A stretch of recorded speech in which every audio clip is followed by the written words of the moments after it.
رب زدني علما رب زدني علما. بسم الله الرحمن الرحيم. إن الحمد لله نحمده ونستعينه ونستغفره ونعوذ بالله من شرور أنفسنا ومن سيئات أعمالنا. من يهده الله فلا مضل له ومن يضلل فلا هادي له. وأشهد أن لا إله إلا الله وحده لا شريك له. وأشهد أن محمدًا عبده ورسوله. يا أيها الذين آمنوا اتقوا الله حق تقاته ولا تموتن إلا وأنتم مسلمون. يا أيها الناس اتقوا ربكم الذي خلقكم من نفس واحدة وخلق منها زوجها وبث منهما رجالا كثيرا ونساء. واتقوا الله الذي تساءلون به والأرحام إن الله كان عليكم رقيبا. يا أيها الذين آمنوا اتقوا الله وقولوا قولا سديدا يصلح لكم أعمالكم ويغفر لكم ذنوبكم ومن يطع الله ورسوله فقد فاز فوزا عظيما. أما بعد فإن خير الحديث كتاب الله وخير الهدي هدي محمد صلى الله عليه وسلم وشر الأمور محدثاتها وكل محدثة بدعة وكل بدعة ضلالة وكل ضلالة في النار. فعن ابن عباس رضي الله تعالى عنهما قال قال رسول الله صلى الله عليه وسلم لرجل وهو يعظه اغتنم خمسا قبل خمس شبابك قبل هرمك وصحتك قبل سقمك وغناك قبل فقرك وفراغك قبل شغلك وحياتك قبل موتك. اخرجه الحاکم فی المستدرک والبیہقی فی شعب الایمان.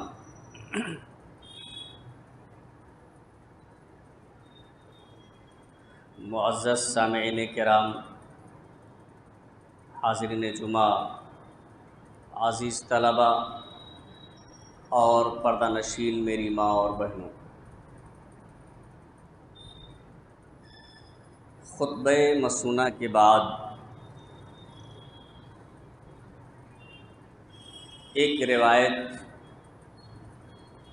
آپ حضرات کے سامنے پڑھی گئی ہے، جس کے راوی عبداللہ بن عباس رضی اللہ تعالی عنہما ہیں. اس روایت میں اللہ کے رسول صلی اللہ علیہ وسلم نے ایک صحابی کو 5 باتوں کی وصیت فرمائی. آج کی اس جمعہ کے خطبے میں انہی 5 چیزوں کا اختصار کے ساتھ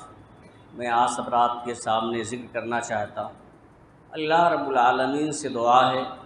کہ الہ العالمین ہمیں کتاب و سنت کی روشنی میں صحیح بات کہنے اور کما حقہ اس پر عمل کرنے کی توفیق عطا فرمائے. آمین.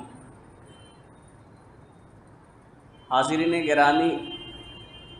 اللہ کے رسول صلی اللہ علیہ وسلم نے ایک صحابی کو نصیحت کرتے ہوئے انہیں 5 چیزوں کی وصیت کرتے ہیں. ابن عباس رضی اللہ تعالی عنہما کہتے ہیں کہ اللہ کے رسول صلی اللہ علیہ وسلم نے ایک شخص سے فرمایا وَهُوَ يَعِظُ، اس حال میں کہ آپ صلی اللہ علیہ وسلم اس آدمی کو نصیحت کر رہے تھے، نصیحت فرما رہے تھے. اغتنم خمسا قبل خمسن، 5 چیزوں کو 5 چیزوں سے پہلے غنیمت سمجھو. یعنی اللہ رب العالمین کی طرف سے 5 نعمتوں کا ذکر اللہ کے رسول صلی اللہ علیہ وسلم نے کیا اور فرمایا کہ وہ 5 نعمتیں جو آپ کو ملی ہوئی ہیں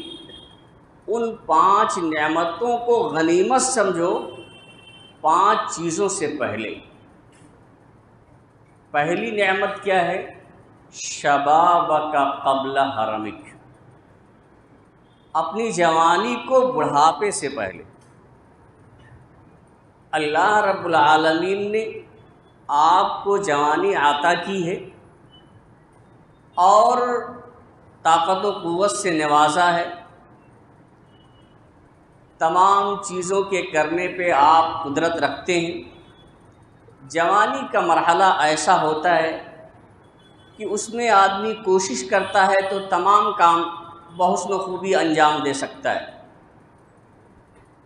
تو اللہ کے رسول صلی اللہ علیہ وسلم نے فرمایا کہ اس جوانی کو بڑھاپے سے پہلے غنیمت سمجھو اور اس کا فائدہ اٹھاؤ،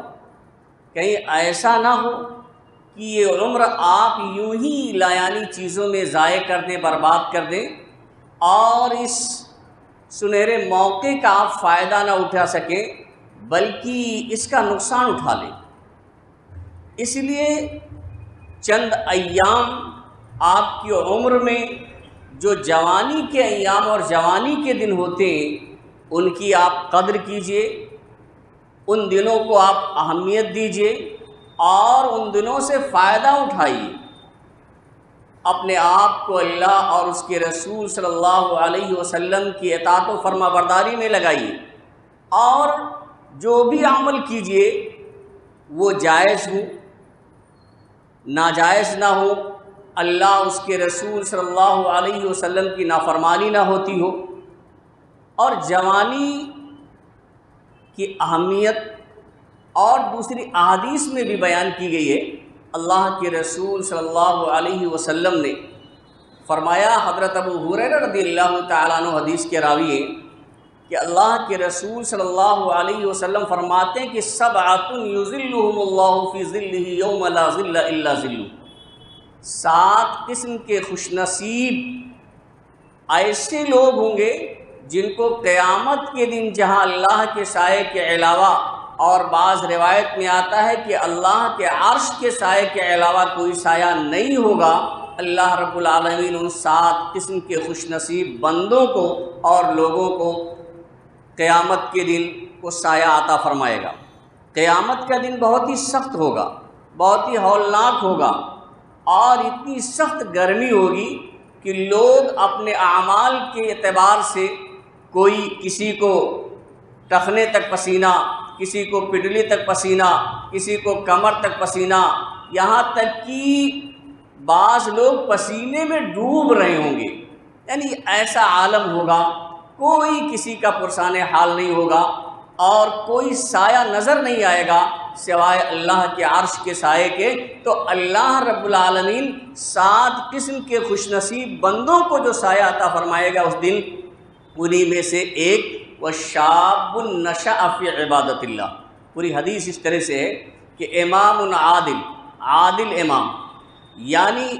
وہ حاکم جو اپنی رعایا کے ساتھ، اپنی ماتحتوں کے ساتھ عدل و انصاف سے کام لیتا ہے، ان کے حقوق کی ادائیگی کرتا ہے، ان کی مصلحتوں کا خیال رکھتا ہے، ایسا عادل حاکم اور حکمراں وہ اس کو بھی اللہ تعالیٰ عرش کے سائے کے نیچے جگہ دے گا۔ اور دوسرا شاب نشأ فی عبادت اللہ،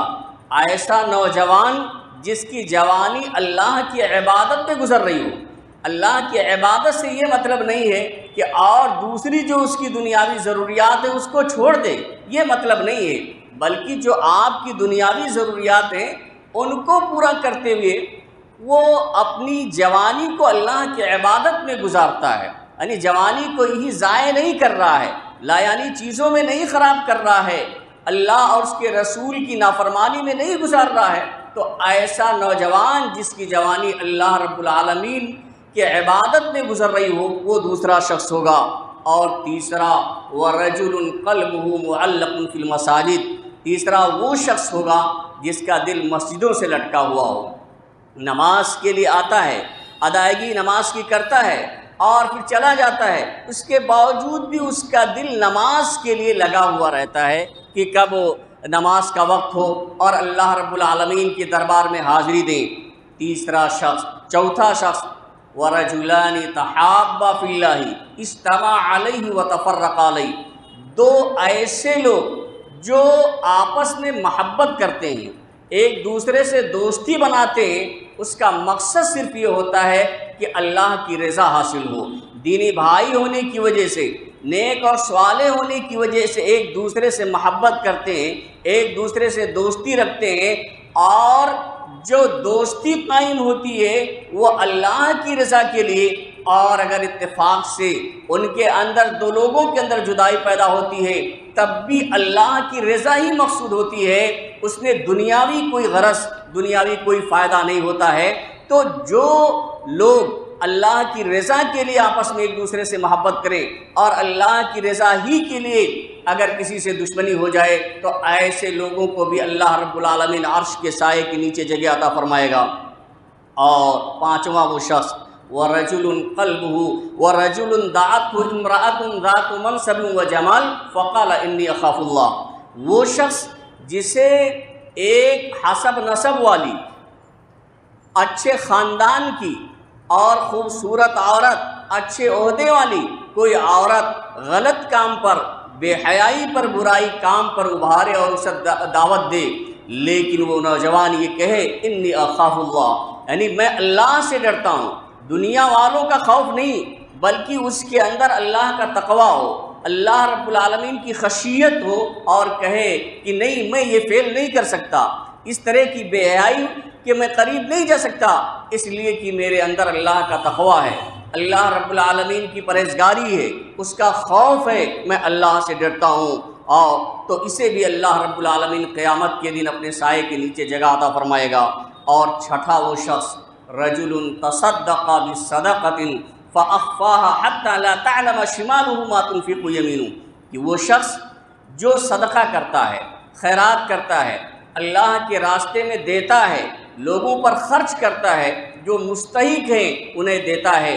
لیکن اتنا خاموشی کے ساتھ، اتنا چپکے سے دیتا ہے کہ دائیں ہاتھ سے خرچ کرتا ہے، بائیں ہاتھ کو پتہ نہیں چل پاتا ہے، یعنی وہ کوئی شہرت نہیں حاصل کرتا ہے، دکھاوا کرنے کے لیے ایسا نہیں کرتا ہے، بلکہ وہ اللہ کی رضا کے لیے بڑی خاموشی کے ساتھ لوگوں پر خرچ کر دیتا ہے، تو ایسے شخص کو اللہ رب العالمین قیامت کے دن اپنے عرش کے سائے کے نیچے جگہ عطا فرمائے گا۔ اور ساتواں، وَرَجُلٌ ذَكَرَ اللَّهَ خَالِيًا فَفَاضَتْ عَيْنَاهُ، وہ شخص جو تنہائی میں اللہ رب العالمین کو یاد کرے، کوئی اسے نہیں دیکھ رہا ہے، اس کے ساتھ رہنے والوں میں سے اسے کوئی دیکھ نہیں رہا ہے، اکیلے ہے تنے تنہا، اور اللہ رب العالمین کا ذکر کرتا ہے، اللہ رب العالمین کو یاد کرتا ہے، تو اللہ کو یاد کر کے اس کی آنکھیں اشکبار ہو جاتی ہیں، وہ رونے لگتا ہے اللہ کے خوف سے۔ تو ایسے شخص کو بھی اللہ رب العالمین قیامت کے دن اپنے عرش کے سائے کے نیچے جگہ عطا فرمائے گا۔ تو اس حدیث میں جو 7 خوش نصیب بندوں کو اللہ رب العالمین قیامت کے دن جو سایہ عطا فرمائے گا، اس خطرناک دن ان میں سے ایک نوجوان شخص ہوگا جس کی جوانی اللہ کی عبادت میں گزر رہی ہو، تو اللہ کے رسول صلی اللہ علیہ وسلم نے فرمایا کہ شبابک قبل حرمک، تم اپنی جوانی کے ایام کو، اپنی جوانی کو بڑھاپے سے پہلے غنیمت سمجھو۔ اسی طرح سے ایک حدیث کے اندر آتا ہے کہ جس طرح سے جوانی کی اہمیت ہے، اور جوانی میں اللہ رب العالمین نے آپ کو طاقت و قوت سے نوازا ہے، ہر چیز کے کرنے پہ آپ کو قدرت حاصل ہوتی ہے، تو وہی اس کے سلسلے میں خصوصی طور سے قیامت کے دن اللہ رب العالمین آپ سے پوچھے گا بھی۔ ابن مسعود رضی اللہ تعالیٰ عنہ حدیث کے راوی کہتے ہیں کہ اللہ کے رسول صلی اللہ علیہ وسلم نے فرمایا لا تزول قدم ابن آدم یوم القیامت من عند ربہ حتی یسأل عن 5، ابن آدم کے پیر قیامت کے دن اللہ رب العالمین کے سامنے سے جنبش نہیں کر پائیں گے، حرکت نہیں کر پائیں گے، ہل نہیں پائیں گے، وہاں سے ہٹ نہیں سکیں گے، یہاں تک کہ 5 چیزوں کے بارے میں اسے سوال نہ کر لیا جائے۔ یعنی جب تک 5 چیزوں کے بارے میں اس سے سوال نہیں ہو جائے گا، اس کا بندہ جواب نہیں دے دے گا، تب تک اللہ رب العالمین کے سامنے سے کوئی بھی شخص ہٹ نہیں سکتا ہے۔ عن عمرہ فیما افنا، اس کی عمر کے بارے میں، یعنی پوری عمر کے بارے میں اس سے سوال کیا جائے گا کہ آپ نے عمر کیسے گزاری ہے، کس طریقے سے گزاری ہے، کیسے دنیا میں آپ زندگی گزار کے آئے ہو، جو اللہ رب العالمین نے آپ کو جو دنیا میں جو رہنے کا موقع دیا ہے، جو زندگی عطا کی تھی، جو عمر عطا کی تھی، اس عمر کو آپ نے کیسے گزاری ہے۔ اور عمر میں، پوری عمر کے بارے میں تو سوال ہی کیا جائے گا، خصوصیت کے ساتھ اللہ کے رسول صلی اللہ علیہ وسلم فرماتے ہیں وَعَن شَبَابِهِ فِيمَا أَبْلَىٰ، اور اس کی جوانی کے بارے میں دوسرا سوال ہوگا، یعنی پوری عمر کے بارے میں سوال ہوگا، لیکن جو یہ اہم ایام ہیں جوانی کے، ان ایام کے بارے میں خصوصیت کے ساتھ، جوانی بڑی دیوانی ہوتی اور بہت جلدی آدمی اس جوانی میں بہہ جاتا ہے۔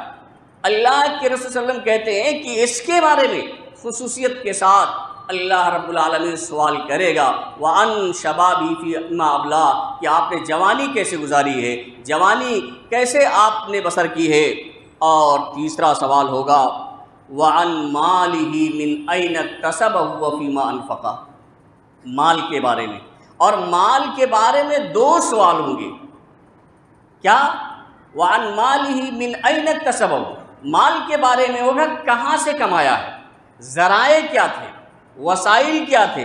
کیا جائز طریقے سے آپ نے کمایا ہے یا ناجائز طریقے سے کمایا ہے۔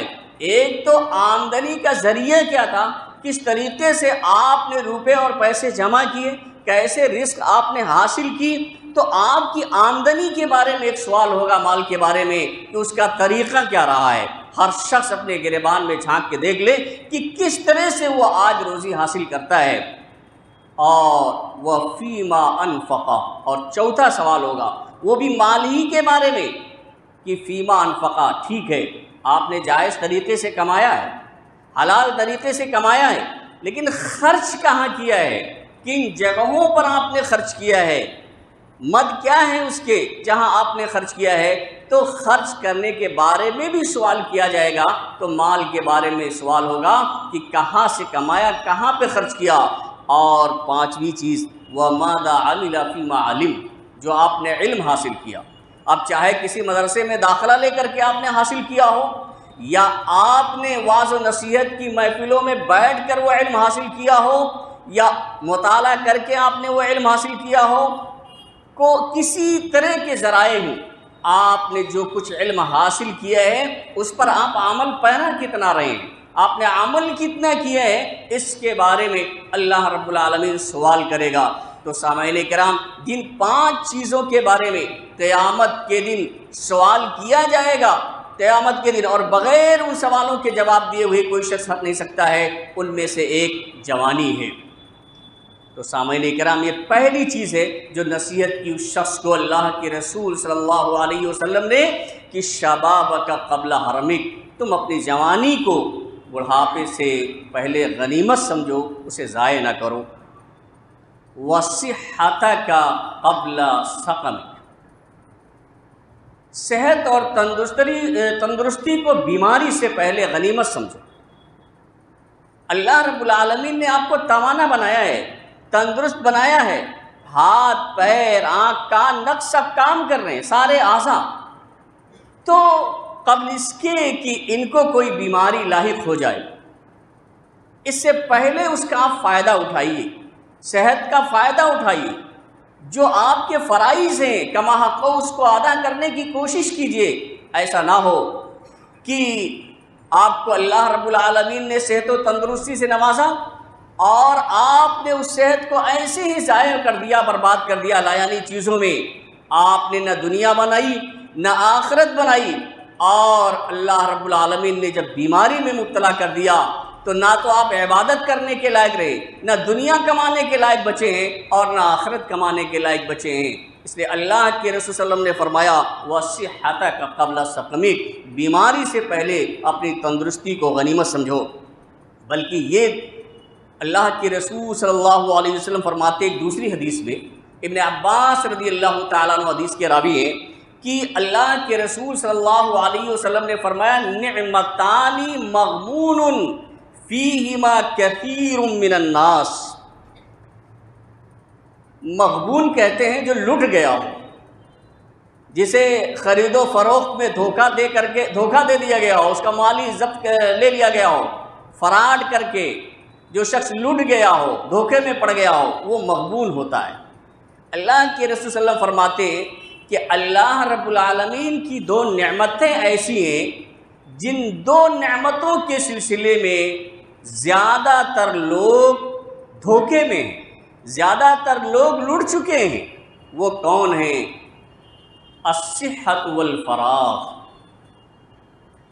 ایک تو صحت، یہ نعمت ایسی ہے کہ اس سلسلے میں انسان دھوکے میں، جب تک صحت ہے اسے اس بات کا خیال ہی نہیں ہوتا ہے کہ ہمیں اٹیک بھی پڑ سکتا ہے، ہمیں شوگر کی بیماری بھی ہو سکتی ہے، تھائرائیڈ بھی ہو سکتا ہے، ہمیں اور دوسرے عوارض ایسے لاحق ہو سکتے ہیں اور ایسی بیماری ہو سکتی ہے کہ ہم کسی کام کے نہ بچیں۔ اسے بالکل اس بات کا خیال نہیں رہتا ہے، بالکل دھوکے میں رہتا ہے، جبکہ کسی بھی وقت بیماری آ سکتی ہے۔ اب بڑے بڑے انبیاء کرام کو، حضرت ایوب علیہ السلام کو دیکھیے، قرآن نے بڑی تفصیل سے ذکر کیا ہے اور بیان کیا جاتا ہے تقریباً 18 سال تک وہ بہت ہی سخت بیماری میں مبتلا رہے، یہاں تک کہ مال اولاد سب کچھ ضائع ہو گئے۔ آخر اللہ تعالیٰ نے ان کی دعا کو قبول فرمائی اور اس کے بعد جو کچھ مال اور اولاد جو کچھ پہلے تھا اللہ تعالیٰ نے دیا اور اس کا ڈبل بھی کر دیا، لیکن تقریباً 18 سال تک بیماری میں مبتلا رہے۔ بتائیے، تو بیماری سے پہلے اپنی صحت کو، آدمی صحت کا لحاظ کرتے ہوئے اللہ اس کے رسول کی اطاعت میں اسے لگانا چاہیے، لایانی چیزوں میں نہیں ضائع کرنا چاہیے۔ اور خود جب اللہ کے رسول صلی اللہ علیہ وسلم نے وضاحت بھی کر دی ہے کہ یہ ایسی چیز ہے کہ اس نعمت کے سلسلے میں انسان دھوکے میں رہتا ہے اور بعد میں نقصان و خسارہ اٹھاتا ہے۔ وَغِنَاكَ قَبْلَ فَقْرِكَ، اور مالداری کو محتاجی سے پہلے۔ اللہ رب العالمین نے مال سے نوازا ہے، دولت عطا کی ہے، تو کوئی ضروری نہیں ہے کہ یہ مال ہمیشہ رہنے والا ہو، یہ کوئی ضروری نہیں ہے۔ اس لیے اس مال کا فائدہ اٹھاؤ۔ ابھی آپ کے ہاتھ میں ہے اور آپ اس پر قادر ہیں کہ خرچ کر سکتے ہیں، آپ اس بات پر قادر ہیں کہ اچھی گاڑی استعمال کر سکتے ہیں، آپ اس بات پر قادر ہیں کہ آپ اچھے کپڑے اس سے پہن سکتے ہیں، اچھا کھانا کھا سکتے ہیں، کوئی غریب ہے اس کی آپ مدد کر سکتے ہیں، تو اس پر قادر ہیں، تو اس وقت آپ وہ خرچ کیجئے، استعمال کیجئے صحیح طریقے میں، جائز طریقے سے۔ لیکن ایسا نہ ہو کہ جب آپ اس لائق ہی نہ بچیں، آنکھوں کے سامنے مال ہو، آپ اچھی اچھی مٹھائیاں رکھی ہوں، پیسے بھی ہوں اور شوگر کی بیماری ہو، کھا ہی نہیں سکتے۔ مطلب پیسے ہیں لیکن شوگر کا مریض ہے، آپ کے پاس شوگر مل ہی ہو تو آپ کہاں کھا سکتے ہیں؟ جب اللہ تعالیٰ نے آپ کو بیماری دے دی، بیماری سے جو ہے بیماری میں مبتلا کر دیا، تو جب اللہ تعالیٰ نے دولت عطا کی ہے، جب آپ اس پہ قادر ہیں تو اس کو اللہ کے راستے میں خرچ کیجئے اور اپنے اوپر خرچ کیجئے، اپنے بال بچوں پہ خرچ کیجئے، اور کہیں ایسا نہ ہو کہ بیماری آ جائے اور اس کے خرچ کرنے کی آپ کو طاقت نہ رہے، یا اسی طرح دنیا سے رخصت ہو جائیں اور بعد میں افسوس کرنا پڑے۔ اللہ رب العالمین نے فرمایا ہے، یا ایھا الذین آمنوا انفقوا مما رزقناکم من قبل ان یأتی یوم لا بیع فیہ ولا خلۃ ولا شفاعۃ والکافرون هم الظالمون، کہ اے ایمان والو، تم اس میں سے خرچ کرو جو ہم نے تمہیں روزی دی ہے اس دن کے آنے سے پہلے، یعنی قیامت سے پہلے، کہ لا بیع فیہ ولا خلۃ ولا شفاعۃ، کہ اس دن نہ تو خرید و فروخت کچھ ہوگی اور نہ ہی کوئی دوستی کام آئے گی اور نہ ہی کوئی سفارش ہوگی، بلکہ انکار کرنے والے، کفر کرنے والے لوگ ہی ظالم ہیں۔ تو یعنی اس دن کے آنے سے پہلے، اس دنیا سے رخصت ہونے سے پہلے، قیامت سے پہلے آپ اللہ کی دی ہوئی روزی میں سے خرچ کیجئے اور اس مالداری کو آپ محتاجی سے پہلے غنیمت سمجھیے۔ اگر اللہ رب العالمین مال چھین لے تب بھی محتاج اور اس دنیا سے جب رخصت ہو گئے تب بھی محتاج ہیں، اب وہاں کوئی چیز آپ کے پاس رہنے والی نہیں ہے۔ اسی طرح سے ایک دوسری آیت میں اللہ رب العالمین نے فرمایا وَأَنفِقُوا مِمَّا رَزَقْنَاكُم مِّن قَبْلِ أَن يَأْتِيَ أَحَدَكُمُ الْمَوْتُ فَيَقُولَ رَبِّ لَوْلَا أَخَّرْتَنِي إِلَىٰ أَجَلٍ قَرِيبٍ فَأَصَّدَّقَ وَأَكُن مِّنَ الصَّالِحِينَ، کہ تم جو ہم نے تمہیں روزی دے رکھی ہے اس سے تم خرچ کرو قبل اس کے کہ تمہیں موت آ جائے، اور قبل اس کے کہ موت آ جائے، پھر یہ کہو کہ اے میرے رب، یعنی اے میرے رب تم نے مجھے کیوں نہیں قریب مدت کے لیے مہلت دے دی کہ میں صدقہ کر لیتا اور نیک لوگوں میں سے ہو جاتا۔ لیکن اس دن یہ کہنا کوئی کام نہیں آئے گا، چونکہ وہ دار الجزا ہے، وہاں عمل کی کوئی گنجائش نہیں ہے، نہ دنیا میں انسان دوبارہ بھیجا جائے گا۔ اس لیے اللہ رب العالمین نے آپ کو مال و دولت سے نوازا ہے، تو آپ اس سے خرچ کیجئے، اپنے اوپر بھی خرچ کیجئے، بال بچوں پر بھی استطاعت کے مطابق خرچ کیجئے، اور جو غریب اور جو مستحقین ہیں ان پر بھی خرچ کیجئے۔ اس کے بعد اللہ کے رسول صلی اللہ علیہ وسلم نے فرمایا وَغِنَاكَ قَبْلَ فَقْرِكَ وَفَرَاغَكَ قَبْلَ شُغْلِكَ، اور اللہ رب العالمین نے آپ کو کچھ وقت زائد عطا کیا ہے، آپ کو فراغت عطا کی ہے، تو مشغولیت آ جانے سے پہلے بھی اسے غنیمت سمجھو۔ مشغولیت آ جانے سے پہلے ابھی آپ کے پاس وقت ہیں جس میں اللہ کے راستے میں، اللہ اور اس کے رسول کی اطاعت میں آپ لگا سکتے ہیں، تو آپ اسے لگائے رکھیے۔ کہیں ایسا نہ ہو کہ اتنی مشغولیات آپ کی بڑھ جائیں کہ آپ چاہ کے بھی اور اللہ اس کے رسول کے راستے میں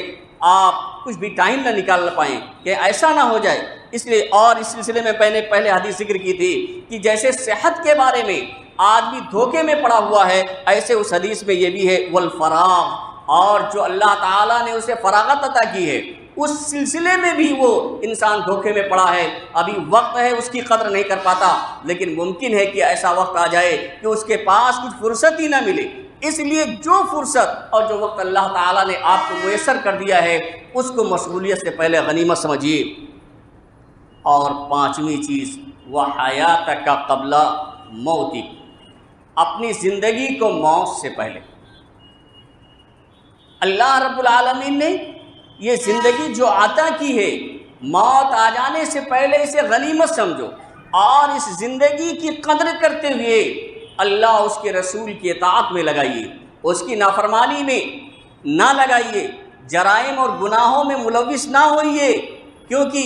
موت اس کا تو آپ مشاہدہ ہی کر رہے ہیں، ہم مشاہدہ ہی کرتے ہیں۔ موت سے کس کو رستگاری ہے؟ آج وہ کل ہماری باری ہے۔ اللہ کے رسول صلی اللہ علیہ وسلم نے، اللہ تعالیٰ نے فرمایا کل نفس ذائقۃ الموت، ہر نفس کو موت کا مزہ چکھنا ہے، کسی کو اس سے چھٹکارا ملنے والا نہیں ہے۔ بلکہ ایک جگہ اللہ رب العالمین نے فرمایا اینما تکونوا یدرککم الموت ولو کنتم فی بروج مشیدہ، تم جہاں کہیں بھی ہو، یہاں تک کہ اگر تم مضبوط سے مضبوط قلعے میں بند ہو جاؤ تب بھی موت تمہیں آ کر ہی رہے گی۔ ڈاکٹروں کی پوری ٹیم لگا دی جائے، کوئی فرق پڑنے والا نہیں ہے، اگر موت کا فرشتہ آ گیا تو کوئی بچا نہیں سکتا ہے، بھائی کوئی بچا نہیں سکتا ہے، کیونکہ موت اب وقت آ چکا ہے۔ اب ایک منٹ کے لیے جب کسی کا وقت آ جائے گا تو ایک منٹ کے لیے نہ آگے ہو سکتا ہے نہ پیچھے ہو سکتا ہے، اس لیے موت کے آ جانے سے پہلے تم اپنی زندگی کو غنیمت سمجھو۔ بلکہ اللہ رب العالمین نے فرمایا کہ انسان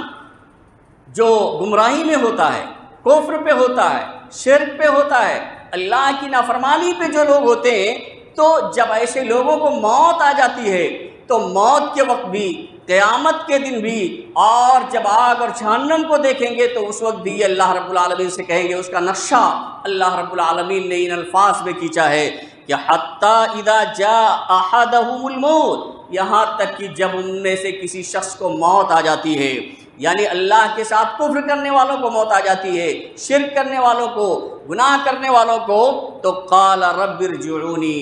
تو وہ کہتا ہے کہ اے میرے پروردگار مجھے واپس لوٹا دے۔ ارجعونی، رجع یہ لازم بھی ہوتا ہے، متعدی بھی ہوتا ہے، یہاں متعدی استعمال ہے، طلبہ سمجھتے ہیں یہاں یہ متعدی دو استعمال ہے کہ مجھے واپس بھیج دے، مجھے واپس لوٹا دے، یعنی موت کے وقت اور اسی طرح سے قیامت کے دن ایسے اللہ کے نافرمان بندے یہ کہیں گے کہ اے میرے پروردگار مجھے دنیا میں واپس بھیج دے، کیوں؟ لعلی اعمل صالحا فیما ترکت، تاکہ میں جو کچھ چھوڑ آیا ہوں اور نیکی اور اچھائی کا کام نہیں کر پایا ہوں تو دنیا میں جا کر کے پھر سے بھلائی کر لوں۔ آپ بتائیے، دنیا میں اللہ تعالیٰ نے 50 سال 60 سال 70 سال کی زندگی عطا فرمائی، اس میں کچھ نہیں کیا ہے، اب وہاں جا کر کے جھوٹ بولے گا، مکاری کرے گا؟ اللہ رب العالمین فرمائے گا کلا، ہرگز نہیں، ہرگز نہیں، اب تو ممکن ہی نہیں ہے۔ اور ایک مفہوم یہ بھی ہے کہ کلا ہرگز نہیں ہے، جھوٹ بول رہا ہے، یہ اگر دنیا میں بیچ بھی دیا جائے تو کچھ عمل نہیں کرے گا، پہلے جس خرافات میں تھا اب بھی وہی خرافات جا کر کے کرے گا، اللہ اس کے رسول صلی اللہ علیہ وسلم کی نافرمانی کرے گا۔ کلا، ہرگز نہیں، انہا کلمۃ ہوا قائلھا، وہ ایک بات ہے جو یہ کہہ رہا ہے، صرف ہانک رہا ہے، اور یہ دنیا میں اگر بیچ بھی دیا جائے تو کچھ کرنے والا نہیں ہے۔ وَمِن وَرَائِهِمْ بَرْزَخٌ إِلَىٰ يَوْمِ يُبْعَثُونَ، اور قیامت کے دن ان کے پیچھے ایک آڑ ہے، یعنی اب جو ہے دنیا کی طرف بھی آڑ ہے اور آخرت کی طرف بھی آڑ ہے، یہ عالم برزخ میں آگے ہیں۔ اب مرنے کے بعد جو ہے واپس نہیں جا سکتے ہیں۔ تو سامعین کرام، عرض کرنے کا مقصد یہ ہے کہ یہ 5 نعمتیں جن کے سلسلے میں اللہ کے رسول صلی اللہ علیہ وسلم نے فرمایا کہ ان 5 نعمتوں کی آپ قدر کیجئے، ان کو غنیمت سمجھیے، اور وہ کیا ہیں؟ جوانی کو بڑھاپے سے پہلے، صحت کو بیماری سے پہلے، اور مالداری کو محتاجی سے پہلے، فراغت کو مشغولیت سے پہلے، اور موت کو زندگی سے پہلے۔ اس لیے ہمیں ان نصیحتوں پر عمل کرنا چاہیے اور ان کی قدر کرنی چاہیے۔ اللہ رب العالمین سے دعا ہے کہ الہ العالمین ہمیں کتاب و سنت کے مطابق زندگی گزارنے کی توفیق عطا فرمائے۔ الہ العالمین ہم میں جو پریشان حال ہیں ان کی پریشانیوں کو تو دور فرما دے، جو لوگ بیمار ہیں انہیں شفائے کامل و عاجل عطا فرما۔ بارک اللہ لنا ولکم فی القرآن العظیم ونفعنا وإیاکم بالآیات والذکر الحکیم، انہ تعالی جواد کریم ملک الرؤوف الرحیم۔